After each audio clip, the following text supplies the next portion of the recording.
Every company needs a modern data architecture. In this video, I'll explain on a high level why companies need a modern data architecture and look at industry-specific examples. Okay, let's start. Nonlinear AI.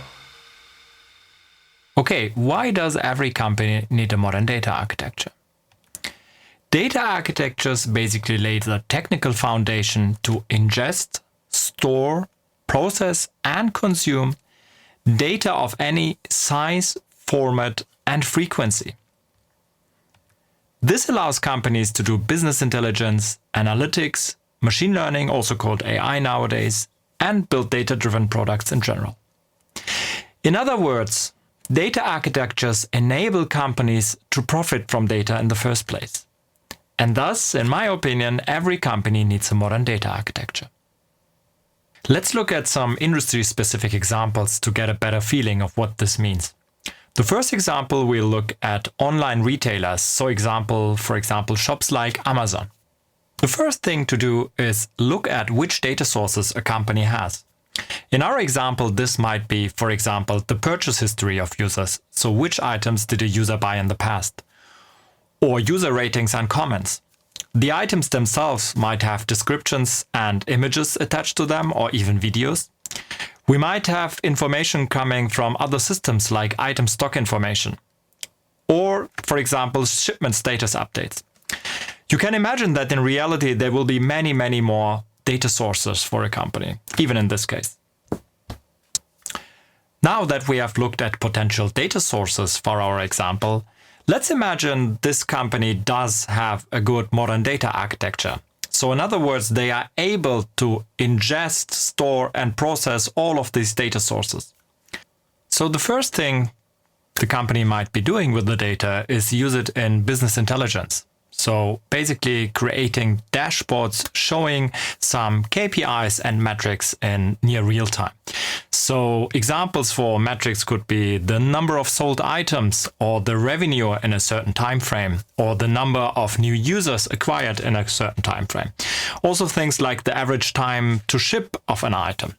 In other words, this allows people to get the current status of the company in almost real time. The next thing companies usually do is use this data in analytics. So in contrast to business intelligence, analytics tries to answer ad hoc data questions. So examples could be things like which products are bought most, or which countries buy which kind of products, or what is the buyer's age range of a certain product, or what is the effect of last month's marketing campaign. Companies usually use their data to train custom machine learning and AI models. For our online retailer, a great example is a recommender system. So recommender systems could show similar or alternative items to an item, or personalized recommendations showing items a user might be interested in. Machine learning was also used to optimize the search ranking, as search is very important for online retailers. It can be used to do demand prediction and order items before they are out of stock. It can be used for dynamic pricing, so in order to not sell too high at a too low price, but also use it to optimize package sizing and be more sustainable. On top of the previous applications, the data could be used in other data-driven products. For example, to show users order status updates in near real time, or show product availability updates. So if an item which was out of stock and the user was interested in is in stock again. Great. Let's look at a second example. So what about in healthcare? We'll start again by looking at potential data sources.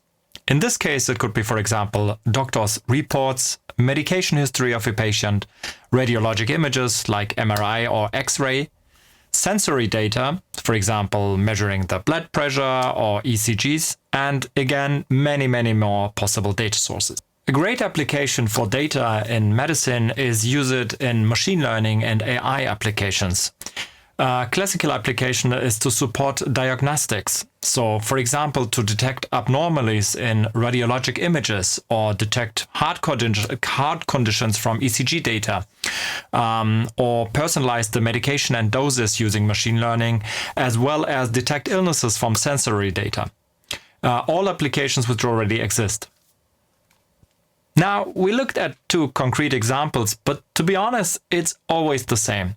If it's in logistics, it will be the same. Logistics will have potential data sources. If you're able to ingest, process, and consume these data sources, you can again do business intelligence, analytics, machine learning, and data-driven applications. The same if you're in the insurance company, in finance, or, to be honest, in almost every company. So, once again, data architectures allow to ingest, store, process, and consume data of any size, format, and frequency. This allows companies to do business intelligence, analytics, machine learning, and build data-driven products. In other words, data architectures thus enable companies to profit from data in the first place. And therefore, not only in my opinion, every company needs a modern data architecture. I hope this video helps to understand why data architectures are so fundamental to almost every company nowadays. Thanks for watching. Wish you a nice day. Bye.